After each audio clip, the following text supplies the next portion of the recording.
szépen Nórának és Andrásnak, hogy ilyen zenei élményben lehetett részünk.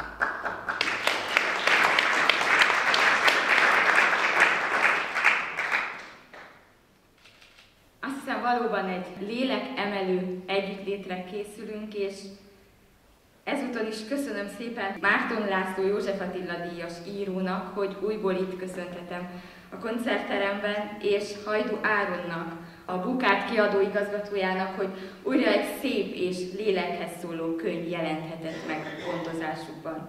És nem utolsó sorban köszönöm önöknek, hogy itt lehetünk, együtt lehetünk, és ezen a borongos tavaszi délutánon a kultúrát választották Székelyudvarhelyen. Balla Árpád Zoltánt nem először köszönhetjük ebben a térben.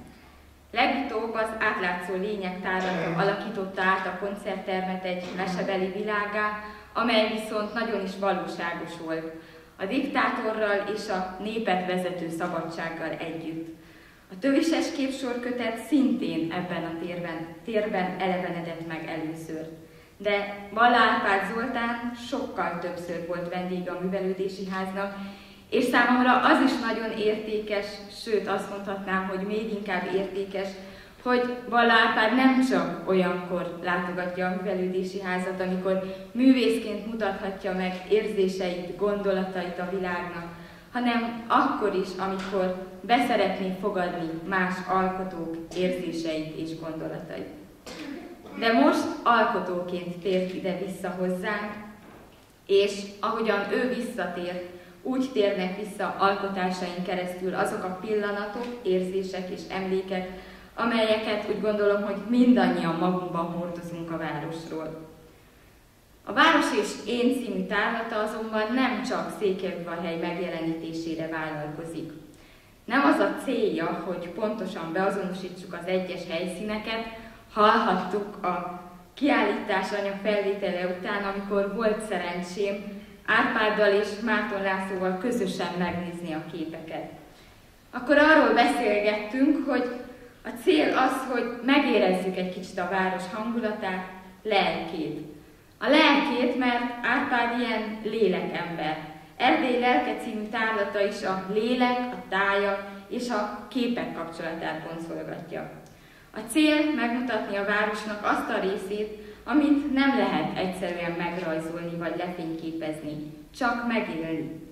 Nem lehet az egyszerű halandóknak, tenném hozzá, mert a művészeknek, és különösen az olyan lélekművészeknek, mint Árpád, nekik sikerül még a lehetetlen is, és le tudják fényképezni azt is, amit a halandó ember nem tud.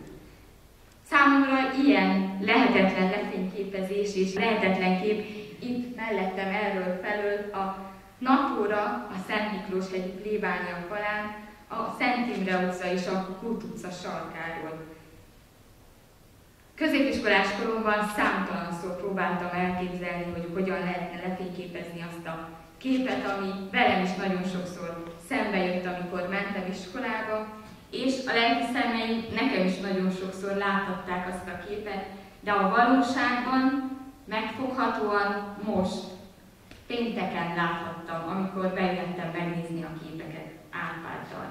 Azt mondhatnám, hogy most sikerült tökéletesre a kép, amit én kerestem és láttam. Az itt látható képek a 80-as évektől napjainkig ölelik fel az alkotó látásmódját, és azt is mondhatjuk, hogy egyfajta vizuális napló, amit láthatunk. Egy olyan napló, amelyben az idő nem lineárisan halad, hanem rétegekben rakódik egymásra, akár egy szöveg, amelynek a szálai között összefonódik a múlt, a jelen és a jövő. Egy asszony és egy férfi ment felfelé a déli hőben izzó Szent Imre utcán. A város fölött mozdulatlanul állott a levegő, mint az örökké valóság. A vakító kék égboltozaton csak a Szarkapő irányában lebegett egy fehér felhőgomoly, de az is szemlátomást zsugorodott. 1914 nyara volt. Szemlér Ferenc írta ezt az Udvarhelyi Odüsszeában, és nem hiába idéztem Szemlér Ferenctől, hiszen majd kicsit spoilerezek, majd a könyvben is lesz szó Szemlér Ferencről. Mert Balla Árpád nem csak dokumentál, hanem mesél. Csendesen, figyelmesen, emberközelből. Munkái egyszerre személyesek és mégis közösek. Az egyéni és a kollektív emlékezet találkozásának a lenyomataként is tekinthetünk rájuk, hiszen egyszerre látjuk nagyon hasonlóan és mégis nagyon különbözően a várost, amelyben élünk. És ezek a képek egyszerre erősítik bennünk ezt a kettős érzetet a várossal szemben. A bejáratnál van egy kép, egy piros házról. Meg is kérdeztem, hogy hol készült ez a kép, mert nem ismertem fel elsőre. De nem is ismerhettem fel, mert ez a kép csak az Alkotó udvarhelyében létezik, de mégis elhisszük, hogy van egy ilyen utcarészlet a városban. És azért hisszük el, mert egy város nem csak azokból a formákból és színekből áll, amelyeket fizikailag érzékelünk, hanem abból is, amit közösen megéltünk benne, és amit másképp éltünk meg benne. Mert az, ami az egyikünk számára nosztalgia, az a másik számára felfedezés. Ami az egyikünk számára múlt, a másikunk számára a jelen. És mindezt az idő teszi különösen izgalmassá. Amikor Brassóban voltunk Árpáddal a legutóbbi kiállításán, akkor is az idő és a fényképezés kapcsolatáról beszéltem, akkor a 100 év magányt hoztam fel. Egy kicsit itt is érződik ez a hangulat, amit akkor ott megfogalmaztunk közösen. Ránézünk egy képre, és valójában nem csak egy adott pillanatot látunk, hanem az összes hozzá kapcsolódó emlékünket, érzésünket, gondolatunkat. Látjuk benne magunkat és a saját életünket. Azt is mondhatjuk, hogy így az idő nem csak egy háttér, hanem egy aktív szereplő. Az alkotások által nem csak azt tapasztalhatjuk meg, hogy milyen volt Székelyudvarhely egykor és milyen ma, hanem azt is, hogy mi magunk hogyan változtunk vele együtt. Mert ahogy a város képe átalakult, úgy alakult át a kapcsolatunk is vele, és alakult át az Árpád kapcsolata is a várossal. És ezt egy finom, személyes, mégis közös élményt ragadja meg a tárlat. Mert Árpád képei egészen mélyre vezetnek.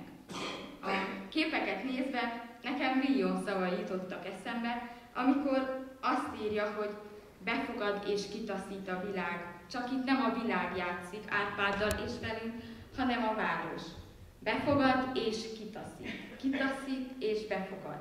De mindig be és visszafogad. Ez a kettősség ott lüktet minden egyes felvételen. Mert a város hol távolságtartó, hol ölelő. Egyszerre személyes tér és közös terep. És valahol ezen a határon belül születik meg az az érzékeny látásmód, amelyet láttat Balla Árpád Zoltán. És ahogyan már hallhatták a meghívóból és olvashatták a Facebookon is, a kiállítás képi anyaga egy könyv formájában is megjelenik, amelyről majd Hajdú Árpád Zoltán, Márton László és Balla Árpád fognak beszélgetni. És amelyben azt írja Balla Árpád, hogy ő és a város furcsa páros, különleges szimbiózisban élnek, és Árpád be is vallja, hogy neki szüksége van a városra, szüksége volt a városra, hogy megtalálja önmagát. De úgy gondolom, hogy ez a szimbiózis egyáltalán nem egyoldalú, mert nem csak Árpádnak van szüksége a városra, a városnak, Székelyudvarhelynek is óriási szüksége van Árpádra. Mert nem csak Árpád személyisége és művészi látásmódja formálódott, hanem a város is alakult. Zoltán a könyvben és a képeken keresztül megvallja nekünk, szüksége van Székelyudvarhelyre. Mely míg a város talán azt hiszi, hogy Zoltán nélkül is tud élni, létezni, fejlődni, de ebben téved Székelyudvarhely a legnagyobbat. Mert Balla Árpád Zoltán és a képei nélkül Székelyudvarhely sokkal szegényebb lenne, és mi székelyudvarhelyiek is sokkal szegényebbek lennénk. Mert nekünk, a városnak szükségünk van ezekre a pillanatokra, amikor elismerjük, hogy Székelyudvarhely, Balla Árpád Zoltán és a képei nélkül nem lenne az, amit mi úgy ismerünk, hogy a mi városunk. Én azt kívánom mindenkinek, hogy találjon egy képet, egy színt, egy vonalat, amiben önmagára ismer, egy emlékre, egy visszhangra, és egy érzés, amiben megszületik, hogy ő hogyan kapcsolódik Székelyudvarhelyhez. Köszönöm szépen Balla Árpád Zoltánnak, hogy ismét megosztja velünk világát, és ezáltal a tárlat által kicsit mi is közelebb kerülhetünk Székelyudvarhelyhez és önmagunkhoz. És engedjenek meg még egy utolsó spoilert a könyvből. Van egy része, amiben Árpád hiányolja a Villont, és ha már nekem Villon jutott eszembe a képekről, akkor az utolsó részt az ellentétek balladájából hadd olvassam fel, azt nem mondanám, hogy szavalom, de úgy gondolom, hogy nagyon talál ide is, nagyon talál ehhez a kiállításhoz. Herceg, kegyes jóságod lássa meg, nincs eszem, s a tudásom rengeteg. Lázomba vallok törvényt és szabályt, s most mi jön? Várom a pályavéremet, mert befogad, s kitaszít a világ. Köszönöm szépen, hogy eljöttek.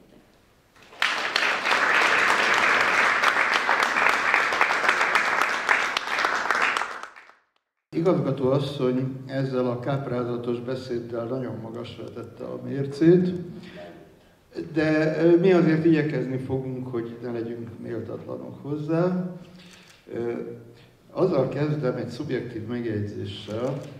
Ha irigykedő természet volnék, akkor megmondom, hogy miért irigyelném Balla Árpád Zoltánt, röviden Árpádot, a szülővárosáért, és azért a tényért, hogy van neki szülővárosa.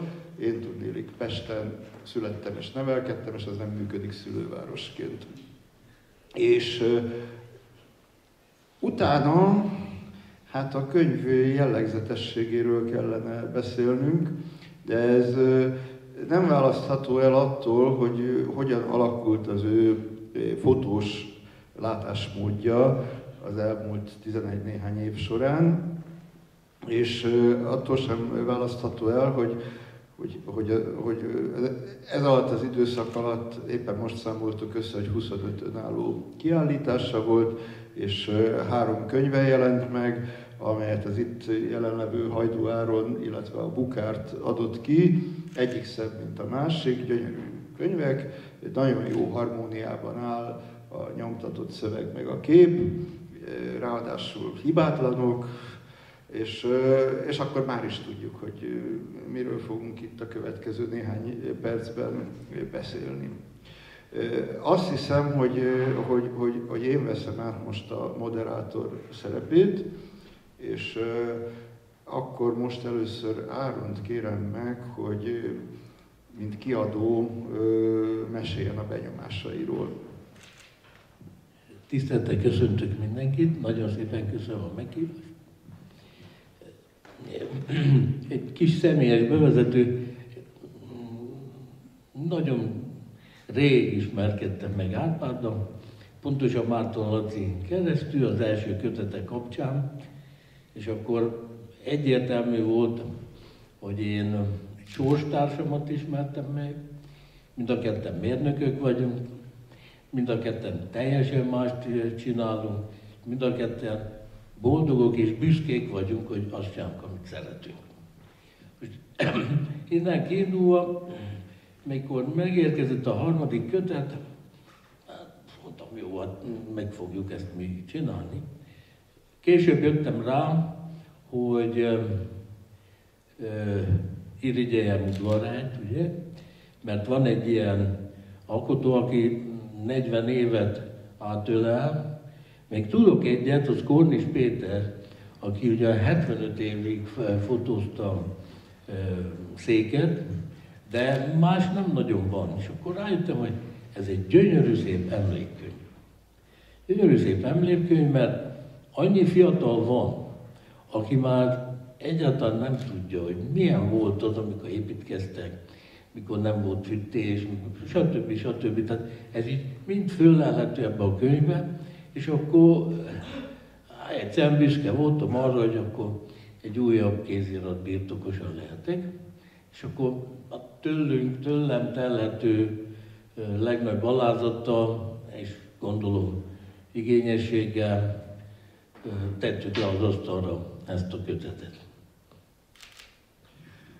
Most szó esett már az igazgató asszony beszédében a város és Árpád viszonyáról. Én ezt úgy fogalmaznám meg saját magam számára, hogy mi van akkor, hogyha egy város modellt áll.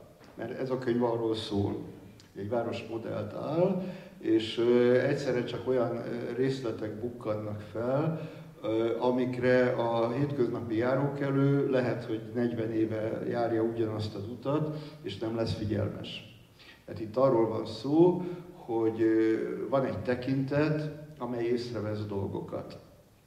És hát ebből arra kell következtetnünk, hogy amikor Árpád észrevesz valamit, és abból képet formál, akkor megmutatkozik az adott épületrészlet, vagy városkép kivágat identitása. Ebből pedig az következik, hogy ez a látvány, ahogyan megmutatkozik, átalakul individuummá. Hogy egyszeri, mással fel nem cserélhető valamivé. Miközben azonosítható is, hiszen hát az udvarhelyiek ráismerhetnek, aki meg nem udvarhelyi, az ebből tanulhatja meg udvarhelyet. Ebből viszont az következik, hogy az identitás és az individualitás ellentétben áll egymással, és ebben a könyvben ennek a kettőnek az élet-halál harca zajlik, miközben hát nem folyik vér. És itt hát, arról kérdezném Árpádot, hogy hogyan alakultak ezek a részletek az ő szemében, az ő élete során. Az előbb beszéltem a szülővárosról, most itt mindenki tudja, de a rendkedvéért elismétlem, hogy ő itt született, itt nevelkedett, és némi szüneteket, kihagyásokat leszámítva, mint a katonasság, vagy a brassói tanulóévek, vagy az utazások, itt is töltötte az életét. Szóval majd későbbiek során a látásmódod alakulásáról is fogunk beszélni, meg arról, hogy mit értettél festőiségen 10 évvel ezelőtt, és mit értesz most. Most arra vagyok kíváncsi, hogy az általad megragadott részletekhez való viszonyod hogyan alakult életed folyamán. Szeretettel üdvözlök én is mindenkit. Azt mondta Laci, hogy a város modellt áll. Nem áll modellt a város, és én nem így, és nem azért, hogy ellent mondjak neki, én nem így viszonyulok a városhoz, vagy nem így viszonyulok a modellhez. Egy kicsikét, ha a régmúltba visszatekintek, akkor ugye van, aki tudja rólam, hogy egyetemista koromban még aktfotózással is próbálkoztam, és a fotográfus és modell viszony ott tanultam meg, és ott jöttem rá, hogy ez nem egy olyan viszony, hogy én a fotográfus és ő a modell, és én azt csinálok, amit akarok, hanem ez egy olyan viszony, ami a kettő összhangjáról szól. Most a várossal kapcsolatban ugyanezt tudom elmondani, hogy nem akarom a városra ráerőltetni a véleményemet.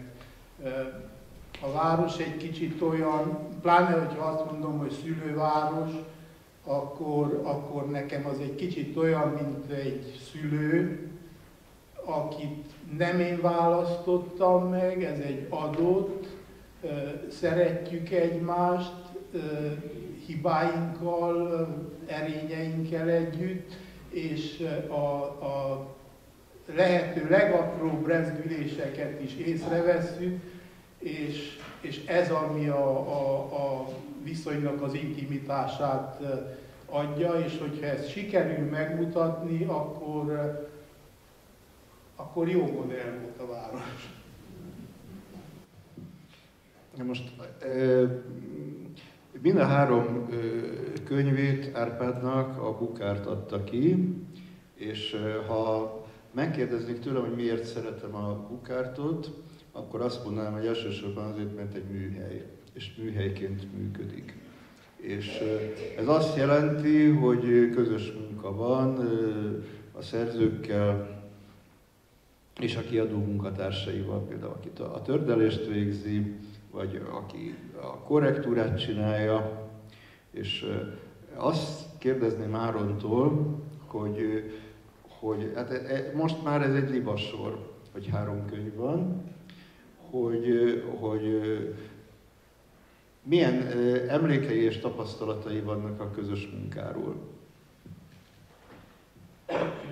Köszönöm a kérdést, mert igazából elmondhatom a kiadóm egyik fontos krédóját, mégpedig azt, hogy a kiadó legfontosabb feladata alázattal fordulni a szerzői felé.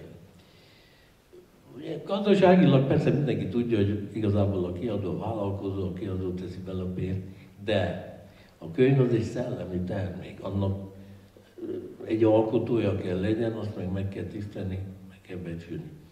Az elmúlt 20 év alatt tanultam azt meg, hogy egy könyv akkor van kész, amikor kész van. Nem úgy van egy határidő, vagy nem tudom, azok mind förmedvények, mert valami történik velük. Utána azt is tudnunk kell, hogy a könyv az egy olyan tárgy, amit nem lehet kiradírozni. Azt letettük az asztalra, az 200 év múlva is pont úgy néz ki, ha csak nem zúzzák be, vagy nem égetik el. Most a kérdésre válaszolva, én viszonylag jól tudok dolgozni Árpáddal, mert minden észrevételmet elfogadja. Tehát egy-két dologban, de viszont maga a késztermék, a könyv elkészülte, az mondhatnám harmóniában történt, ő küldte, én csináltam, visszaküldtem, megnézte, ez nem jó, ezt hagyjuk ki, arra egyáltalán nincs semmi szükség. Persze én ezt külső nem udvarhelyi szemmel tudtam nézni, és lehet, hogy ez is a könyvnek használó volt. Hát most nekem is van egy kevés közöm Árpád könyveihez, ezt például szerkesztettem, úgyhogy itt ül a kézirat első 2 olvasója, Áron és én, és itt most mindenféle problémákkal szembe tudunk nézni, mármint alkotói problémával. Például azzal, hogy ha valaki folyamatosan dolgozik, akkor hát meg kell újulnia, hát nem ismételheti önmagát, ez az egyik szempont. A másik az, hogy meg kell őriznie az alkotói személyiség folyamatosságát, ami egy ezzel ellentétes kívánalom. Most, ha megnézzük, hogy a Tövises képsor miről szólt, mondjuk röviden úgy lehet mondani, egy táj megszemélyesítéséről. Az átlátszó lények az tárgyakra fókuszál, méghozzá többségükben üvegből levő tárgyakra, nem mindegyik az, mert fonnyadó, száradó gyümölcsök is vannak, és azok is... Tessék? Abban nincsenek? Jó. Jó. Most itt akkor tévedtem. De minden esetre nem tájra, hanem tárgyakra fókuszál, azt azért el lehet mondani. Ez pedig, hát azt kell mondanom, hogy a városnak a drámáját hozza ki. És nem valami közös kollektív traumát, hanem az épületrészletekben, szobrokban, ajtókilincsekben levő csendes, de jól látható drámát. Tehát ahogyan például Balzac leírja mondjuk az Alkimista című regényében egy lépcsőház kovácsolt vas korlátjának, vas rozettáinak drámáját, vagy Marcel Proust leírja az Eltűnt idő nyomában második részében egy baalbeki, vagyis hogy normandiai román templom színes üvegablakának történetét, ahol az ő ismerőseinek ősei látszanak. Körülbelül ezt csinálja Árpád is. Csak nem leírja, meg nem lefesti, hanem lefényképezi. És de ettől még a festményeinek, a fényképeinek a festőisége megmarad. És mit gondolsz, beszéltél te arról korábban, hogy nem a pillanatot akarod fotózni. Erről volt szó. Itt meg azért befurakszik a pillanat egy kicsit. Nem mindenütt, de azért sokkal nagyobb mértékben jelen van, mint az átlátszó lényekben például. Hogy mit gondolsz az idő múlásáról és annak fotós megragadásáról? Nehéz kérdés, de azt akarom mondani, hogy tulajdonképpen azért volt itt egy kis nézetkülönbség köztünk, mert a tövises képsorban az egy kicsit ilyen önéletrajzú jellegű, ilyen önéletrajz jellemeket tartalmazó vallomás, úgyhogy tulajdonképpen abban benne van a következő könyveknek a csirája is, és ez valahogy úgy alakul, hogy egy-egy témát aztán mélyebben megpróbálok kibontani. Na most, ami a pillanatot illeti, én határozottan tiltakozom ez ellen, hogy a fotográfia, hogy az a pillanat művészete lenne. Én úgy gondolom, hogy ugyanúgy, ahogy az irodalom,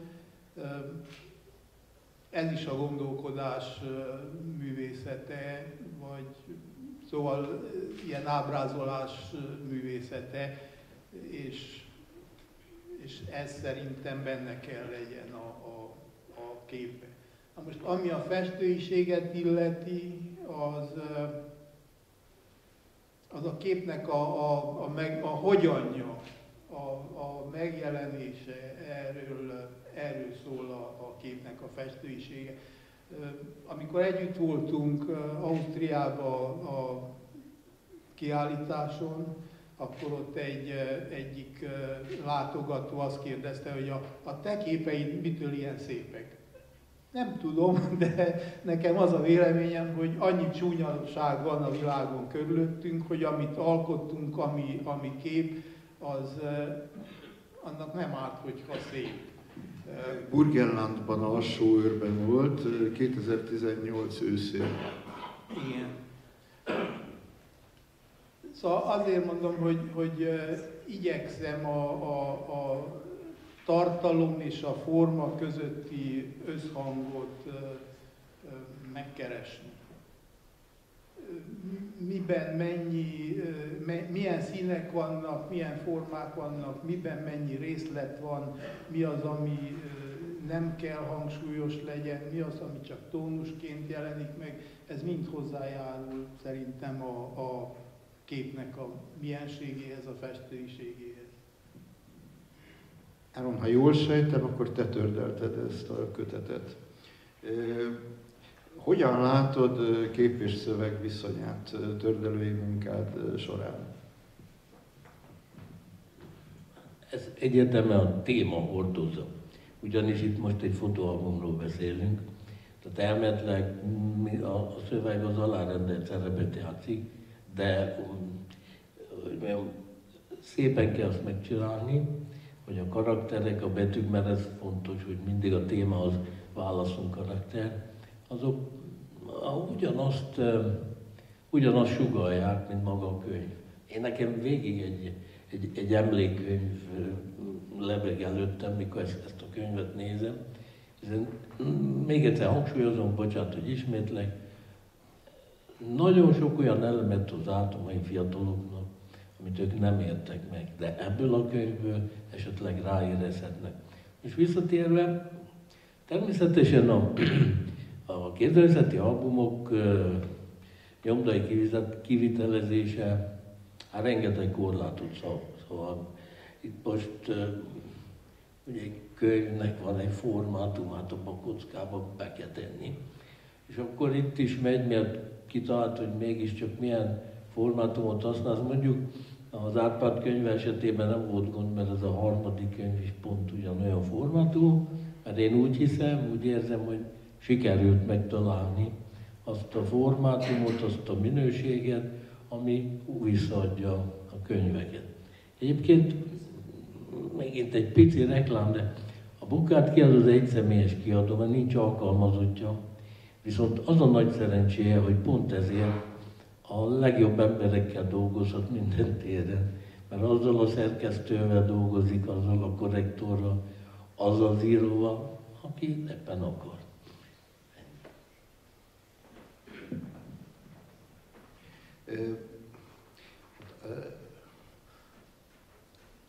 Érdemes megemlíteni, hogy ez a nagy idő ív, ez hát egy emberi életpálya küzdelmeit is tartalmazza. Erről most nem beszélünk, ezt nem kell felidézni, de az, hogy a 80-as évek első feléből vannak itt képek, az azt jelenti, hogy Árpád korán kezdte, de aztán újra kellett kezdenie, és ez rányomja a bélyegét munkásságára, csak hát az újrakezdés az nem tegnap volt, hanem azóta már létrehozott egy életművet, és ez az életmű, mint az eddigiekből is kiderült, alakuló félben van. És hát ez a könyv nagyon más, mint az Átlátszó lények, az meg nagyon más volt, mint a Tövises képsor, miközben ugyanaz a tekintet volt. Ugyanaz a tekintet, amely körülbelül ugyanolyan módon látta a dolgokat. Akarsz-e beszélni arról, hogy jelenleg mi foglalkoztat? Hát ez egy olyan pillanat, amikor Áron jó voltából ugye letettük az asztalra, és ő azt mondja, hogy ez 200 év múlva is ilyen lesz. Úgyhogy ezzel szerintem többet nem kell foglalkozni. Ezzel a könyvvel. Udvarhellyel, mint téma, nap mint nap foglalkozom, még akkor is, amikor nincs nálam a fényképezőgép, mert foglalkozom, mert úgy járok a városba, hogy azért nyitva van a szemem, látom, hogy hol mi történik.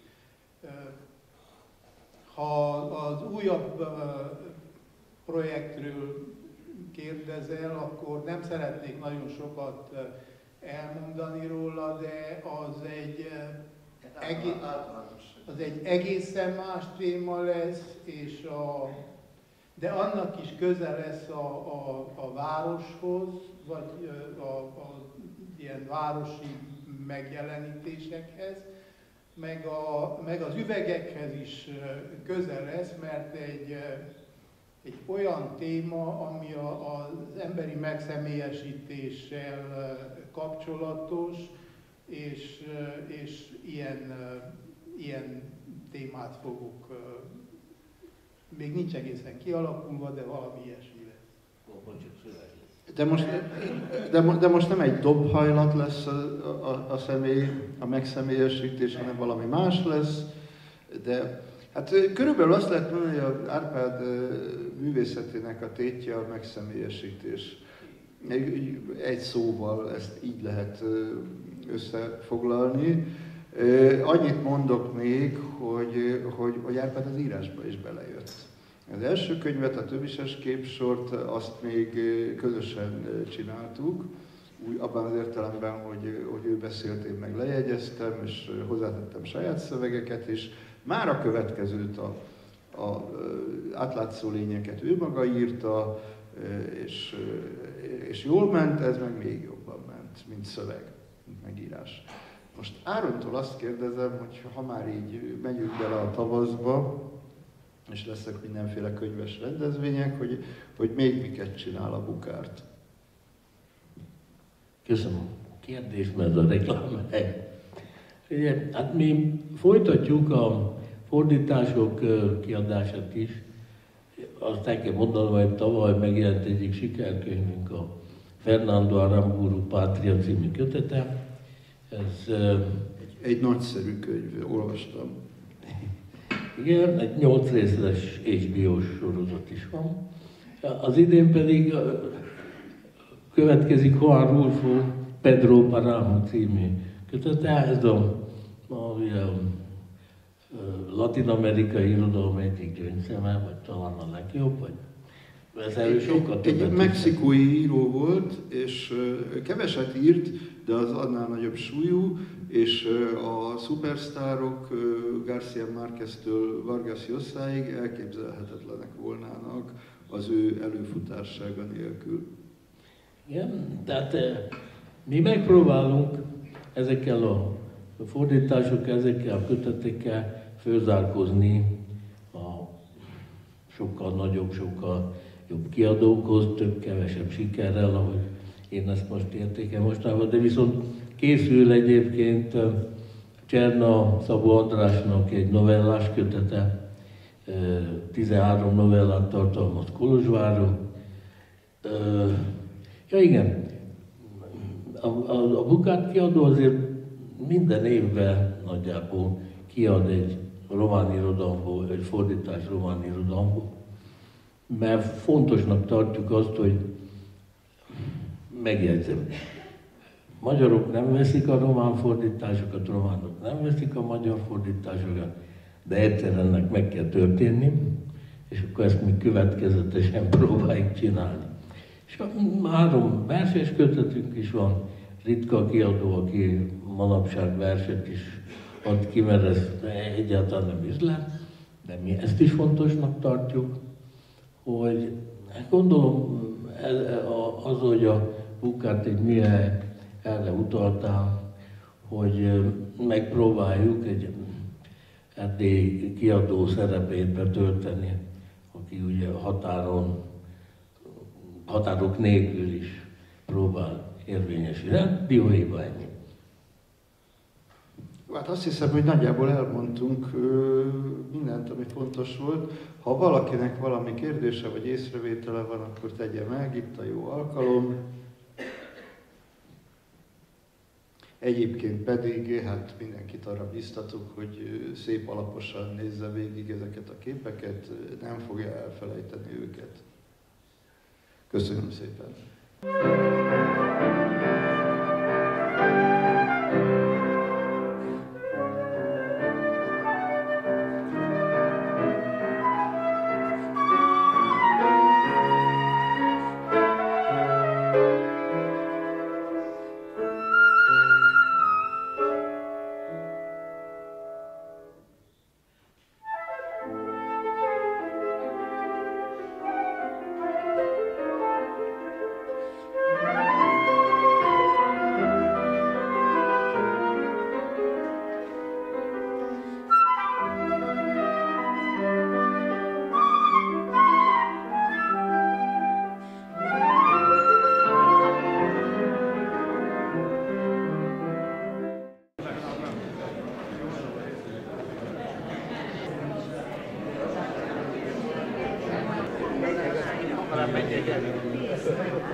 Akkor tetszett.